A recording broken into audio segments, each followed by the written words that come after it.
కాకరపర్తి భవనారాయణ కళాశాల క్రీడా విభాగం మరియు ఎన్ఎస్ఎస్ సంయుక్త ఆధ్వర్యంలో జరిగేటటువంటి యోగా హెల్త్ ఫర్ వెల్బీయింగ్ కార్యక్రమంలో ఈరోజు డయాబెటిక్కి సంబంధించినటువంటి ఆసనాలను మనం తెలుసుకుందాం. ఈరోజు కార్యక్రమంలో ప్రజలందరినీ బాధించి వేధించేటటువంటి ఈ యొక్క వ్యాధి, ఇది వంశపారంపర్యంగాను మరియు ఈనాటి ఈ జీవన పోరాటంలో ఒడిదుడుకులు, ఒత్తిళ్ళు, పని విధానం, అలాగే విశ్రాంతి లేకపోవటం, సరైన సమయానికి ఆహార నియమాలు పాటించకపోవటం, నిద్రలేమి వగైరా ఒత్తిళ్ల ద్వారా ఎక్కువ శాతం ఈ యొక్క మధుమేహం అనేటటువంటి వ్యాధి ప్రజల్లో చాలా వరకు రావటం జరుగుతుంది.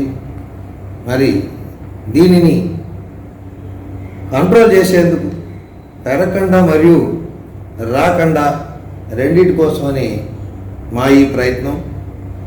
ముందుగా మా రాజేష్ సూర్యచంద్ర నాడీ భేదన ప్రాణాయామం ద్వారా ప్రారంభం చేస్తున్నారు. ఈ కార్యక్రమంలో మరి ప్రాణాయామం అనేది ముఖ్య పాత్ర. ఈ మధుమేహం అనేది గ్లూకోజ్ యొక్క రిలీజ్ ఏదైతే బాడీలో, అది ఒక గ్రంథి. మరి ఆ గ్రంథి ప్యాంక్రియాస్ గ్రంథి మనం చక్కగా పనిచేసినట్లయితే మనకి ఈ యొక్క వ్యాధి అనేది వచ్చే అవకాశం లేదు. మనకి అంతర్గతంగా ఉన్నటువంటి ఈ యొక్క గ్రంథుల్ని మనం ఉత్తేజపరిచినట్లయితే ఏ విధమైనటువంటి వ్యాధులు వచ్చేటటువంటి అవకాశం లేదు. అందుకోసమే మా ఈ ప్రయత్నం. ప్రాణాయామం అనేది అన్నిటికీ ముఖ్యమైనటువంటిది. మొదటగా ఎడమ నాసికారంధ్రం మీద గాలి పీల్చుకోవటం, కుడి నాసికారంధ్రం ద్వారా వదలటం, అదేవిధంగా కుడి నుంచి తీసుకొని ఎడమవైపు వదలటం, ఇది చేసేటటువంటి ప్రక్రియ. ఈ విధమైన ప్రక్రియలో మరి గాలి తీసుకుని వదలటం ద్వారా అటు శ్వాసక్రియకి, ఇటు అంతర్గత గ్రంథులకి అన్నింటినీ ఉత్తేజపరచడం ద్వారా మనకున్నటువంటి ఈ వ్యాధుల్ని నివారించుకునేటటువంటి ప్రయత్నం. మరి ఆసనాల్లోకి వెళ్తున్నాం. మొదటగా వక్రాసనం ద్వారా మధుమేహాన్ని తగ్గించుకునే ఈ ప్రయత్నం. మొదటగా కాళ్ళను ముందుకు చాపి కూర్చున్నటువంటి ఈ పొజిషను, మరి వక్రాసనానికి ముందు సిద్ధమయ్యేటటువంటి స్థితి. కుడి కాలును మోకాల దగ్గరకు మడిచి చక్కగా గమనించండి. కుడి కాలును ముందుగా మోకాల దగ్గరకు మడిచి, ఆ తర్వాత కుడి పాదాన్ని ఎడమ మోకాలు బయట పక్కన అంటే అటువైపుగా ఉంచవాలని. ఇది మొదటి ప్రక్రియ. రెండవది, కుడి అరచేతిని శరీరము కుడి ప్రక్కన వెనకగా నేలపై ఆనించవలను. చూడండి, కుడి చేతిని ఎటువైపు ఆనించడం జరిగింది, కుడి పక్కనే, కాకపోతే వెనకగా నేలపైకి ఆనించడం జరిగింది. దీని ద్వారా పైన ఉన్నటువంటి మన శరీర భాగం ఏదైతే ఉందో మన వెనక్కి అంటే మెలివేయటం జరుగుతుంది. అదేవిధంగా ఎడమ చెయ్యి పైకి ఎత్తి కుడి మోకాల అవతల నుండి తీసుకున్న తర్వాత ఎడమ అరచేతి కుడి పాదంని పట్టుకొనవలెను. అంటే ఇక్కడ మీకు బంధనం అనేది ఏర్పడుతుంది, లాకింగ్ అంటాం దీన్ని. మోకాలతో పాటుగా అవతల వైపు ఉన్నటువంటి కుడి పాదాన్ని పట్టుకోవడం ద్వారా బాడీని మెలిపెట్టడం జరుగుతుంది. ఈ విధమైనటువంటి పొజిషన్లో చూడండి, అక్కడ లోపల ఉన్నటువంటి ఏదైతే ఈ ప్యాంక్రియాస్ ఉన్నాయో ఈ ఉత్తేజం జరుగుతూ ఉంటుంది. అదేవిధంగా భుజమును మరియు తలను కుడివైపుకి వెనక్కి తిప్పి చూడవాలి. మొత్తం బాడీని మొత్తం కుడివైపుకి ఒకవైపుకి తిప్పడం జరిగిందండి. అదేవిధంగా ఎడమ కాలుతో కూడా చేయవలను. ఏ విధంగా అయితే ఇప్పుడు చేసామో కుడి కాలుతో అదే పోస్చరు ఎడమ వైపుకు వెళుతుంది.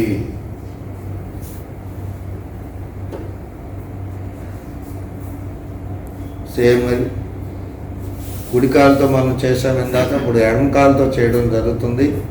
ఎడమ చేతిని వెనక భాగాన పెట్టి ఎడమ కాలుని కుడివైపు మోకాల దగ్గర పెట్టి ఎడమ చేత్తో ఎడమ కాలు యొక్క బొటన వేలు దగ్గర పాదాన్ని పట్టుకోవడం జరిగింది. ఇక్కడ బంధనం ఏర్పడి బాడీ మొత్తం మెలితిప్పబడింది.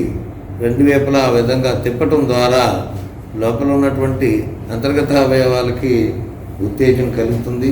దీని ద్వారా మరి మనకి డయాబెటిక్ అనేది కంట్రోల్లో వచ్చేటటువంటి అవకాశం ఉంది. మరి ఇప్పుడు ఇది ఎంతవరకు చేయగలరు? అలాగా చెయ్యి వెనక్కి తిప్పినప్పుడు ఏంటంటే కొంతమందికి కొంతవరకే వెళుతుంది. అది మీకు ఎంతవరకు వెళుతుందో అలా చేస్తూ చేస్తూ చేస్తూ ఉండగా 100% వచ్చే అవకాశం ఉంది. అది నిత్య సాధన మీద ఆధారపడి ఉంది. కాబట్టి ప్రధానంగా ఎంతవరకు చేయగలరో అక్కడి నుంచే మొదలు పెట్టండి విశ్రాంతి పొజిషన్. దీని ఉపయోగాలు మరి తెలుసుకుందాం. ఆ విధమైనటువంటి ఆసనం ద్వారా మనకి ఏదైతే మనం ప్యాంక్రియాస్ అని చెప్పామో దాన్నే మనం క్లోమగ్రంథి అంటాం. ఇది షుగర్ వ్యాధి నియంత్రణ చేసేటటువంటిది. మరి ఆ యొక్క గ్లాండ్ని మనం ఉత్తేజపరచడం ద్వారా డయాబెటిక్ని కంట్రోల్ చేసుకోవచ్చు. అలాగే ఆడవారికి గర్భాశయం తర్వాత అండాశయం మూత్రాశయాల వద్ద కలిగే ఒత్తిళ్ళు దానికి సంబంధించిన హార్మోన్లను కూడా సమతుల్యం చేయడం జరుగుతుంది ఈ యొక్క ఆసనం ద్వారా. అలాగే పొట్ట దగ్గర నడుము చుట్టూ ఉన్నటువంటి ఏదైతే మనకి వేస్ట్గా ఉన్నటువంటి కొవ్వు ఉందో అది తగ్గించబడుతుంది. అలాగే మనకి నడుము నడుము దగ్గర నుంచి కాలు అది లాగుతూ ఉంటుంది. దాన్ని సయాటిక్ నొప్పి అంటాం. సయాటిక్ నడుము నొప్పి, అక్కడ నడుము కూడా నొప్పి వస్తుంది. ఆ యొక్క నొప్పుల్ని కూడా తగ్గించేటటువంటి అవకాశం ఉంది. మరి ఈ ఏదైతే మనం వెన్నుముకని మెలితిప్పుతామో దానివల్ల దానికి సంబంధించిన నాడీ కేంద్రాల మండలాలన్నీ ఆరోగ్యకరంగా మారుతుంది. అదే మరి వక్రాసనం. దీని తర్వాత మరి వక్రాసనం ద్వారా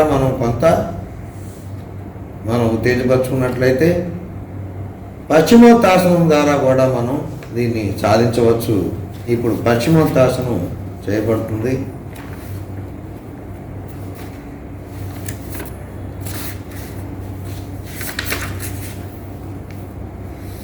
రెండు పాదాలు దగ్గరగా ఉంచి కాళ్ళను ముందుకు చాపు కూర్చున్నటువంటి పోచర్ మీకు కనబడుతూనే ఉంది.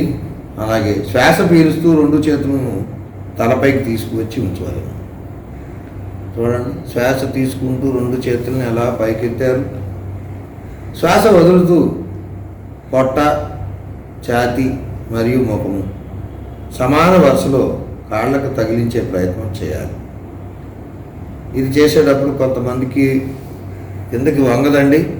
అంటే ఎంతవరకు చేయగలుగుతారో అంతవరకు చేయండి. కొన్నాళ్ళకు మీరు కూడా సాధించగలుగుతారు. చేతి వేళ్లతో కాళ్ళ బొట్టన వేళ్లను లేదా పాదాలను పట్టుకొని చేతులు మోకాల పక్కన నేలకు తాకవలను. చూడండి, రాజేష్ గారు చేశారు. అక్కడ బొట్టన వేలు పట్టుకున్నారు, మోకాళ్ళని కిందకి వంచారు, తలను తీసుకెళ్ళి మోకాళ్ళ దగ్గరికి వంచారు. నడుము ఎంత కిందకి వంగిందో చూడండి. ఒకే రకంగా ఏదో గీత గీసినట్టుగా అతను తీసుకెళ్ళి ఒక సూట్ కేసులో పెట్టి తీసుకెళ్ళొచ్చు అన్నట్టుగా అతని బాడీ అంత ఫ్లెక్సిబిలిటీగా వచ్చింది. మీకు కూడా సాధన చేయగా వస్తుంది అది. రైట్. ఇది మీరు ఒక్కొక్కరు ఒక్కొక్క సమయం వరకు ఉండొచ్చు. ఎందుకంటే అది చేసేటప్పుడు మోకాళ్ళ కింద ఉన్నటువంటి ఏదైతే లెగ్మెంట్స్ అంటాము, టెండాన్స్ అంటాము, ఇవన్నీ సాగదీయబడుతూ ఉంటుంటాయి. ఆ కండరాలు సాగేటప్పుడు కాస్త నొప్పి అనేది కలుగుతుంది. మొదటగా కలుగుతుంది, తర్వాత మీకు అలవాటు అవుతుంది అది. సరే, దీని యొక్క ఉపయోగాలు తెలుసుకుందాం. మరి కుండలిని శక్తిని జాగృతం చేస్తుంది. ఏదైతే మనం అలాగా సమాంతరంగా వంగి అంతసేపు ఉంటున్నాం కాబట్టి కుండలిని శక్తి జాగృతం చేయటమే కాకుండా మనకి ఆస్టియోఆర్థరైటిస్ అంటాం, అంటే కీళ్ళ దగ్గర ఉండేటటువంటి వాతాలు అంటాం, కీళ్ళ వాతం, అలాంటి వారికి ఇది బాగా ఉపయోగపడుతుంది. అలాగే పొట్ట దగ్గర ఉన్న కొవ్వును కూడా తగ్గిస్తుంది. షుగర్ వ్యాధి నియంత్రణకి ఇది చాలా ఉపయుక్తమైనది. ఎందుకంటే ఎక్కడైనా సరే మనది ప్యాంక్రియాస్ మీదే మనకి ముందుకు వంగటం ద్వారా ప్యాంక్రియాస్ ఉత్తేజం చెరిగి దానివల్ల డయాబెటీస్ కంట్రోల్కి రావడం జరుగుతుంది. అలాగే కాళ్ళు మరియు వీపు కండరాలు కూడా బాగా సాగదీయబడుతూ ఉంటాయి. దానివల్ల రక్త ప్రసరణ కూడా సాగి కండరాలు బలపడతాయి. ఇది పశ్చిమోత్తాసనం యొక్క ఉపయోగం మనకి. అలాగే ఈ డయాబెటిక్ని కంట్రోల్ చేసే మరొక చివరి ఆసనం జాను శీర్షాసనం. ఇదే విధంగా మరి అదే పొజిషన్లో మరి కూర్చోవడం జరుగుతుందండి. 2 పాదాల దగ్గరగా ఉంచి కాళ్ళను ముందుకు చాపి కూర్చొని ఇప్పుడు ఒక కాళ్ళను మడిచి, అంటే మొదటగా కుడి కాళ్ళను తీసుకుందాం. మనం పాదమును తొడకు తాకించి, కొంతమందికి రాకపోవచ్చు, ఎంతవరకు వస్తుందో అంతవరకు చేయండి. మోకాలను నేలకు ఆనించవలను. ఇది ఎంతో ఫ్లెక్సిబిలిటీ ఉంటే కానీ చేయలేము. తర్వాత శ్వాస వదులుతూ పొట్ట, ఛాతీ మరియు ముఖము అదే వరుసలో కాళ్ళకి తగిలించే ప్రయత్నం చేయవలెను. చేతి వేళ్లతో కాళ్ళ బొట్టన వేళ్ళను లేదా పాదములు పట్టుకొని చేతి మోకాలను ప్రక్కకు నేలకు తగిలించాలి. అంటే ఇందాక రెండు కాళ్ళతో చేసింది, ఇప్పుడు ఒక కాలుతో మాత్రం చేస్తున్నాం. ఈ ఆసనంలో కొన్ని శ్వాసలు చేసిన పిమ్మట నిశ్వాస ఉచ్ఛ్వాసలు చేస్తూ ఉండాలి. ఆ విధమైనటువంటి భంగిమలో ఉండి శ్వాస తీసుకుంటూ వదులుతూ ఎంతసేపు అయితే మీరు ఉండగలుగుతారో ఆ విధమైనటువంటి భంగిమలో వెన్నుముక వెనక భాగమున మీకు నొప్పి కలిగే ప్రయత్నం జరుగుతుంది. అక్కడ నొప్పి కలుగుతుంది, అది గమనించాలి. మనం ఆసనం చేసేటప్పుడు మనకు ఎక్కడైతే ఆ నొప్పి అనేది కలుగుతుందో దాని మీద ధ్యాస పెడితే మీరు అప్పుడు కరెక్ట్గా చేసినట్టు. అంటే మీకు తెలియాలి ఆసనం చేసినప్పుడు మనకి ఎక్కడ దాని అనుభవం కలుగుతుంది అనేది. ఇప్పుడు దానివల్ల ఏంటంటే కొంతమందికి అక్కడ నొప్పి కలిగేటప్పుడు పూర్తిగా వంగలేదు. అట్లా ఆ విధంగా వచ్చేదాకా మీరు సాధన చేయాలి. ఎంతసేపు అయితే మీరు ఉండగలుగుతారో అంతసేపు ఉండొచ్చు. దీనికి ఏమంత నియమం ఏం లేదు. ఈ ఆసనంలో కొన్ని శ్వాసలు చేసిన పిమ్మట ఉచ్ఛ్వాసతో పైకి రావాలి. అనగా గాలి పీలుస్తూ పైకి లేవాలి. ఆ తర్వాత 2 కాళ్ళను కూడా చాపి ఈ ఆసనం అభ్యాసం చేయాలి. ఇప్పుడు 2 కాళ్ళను సమాంతరంగా చేశారు. దీనితో కూడా మనం చేయొచ్చు.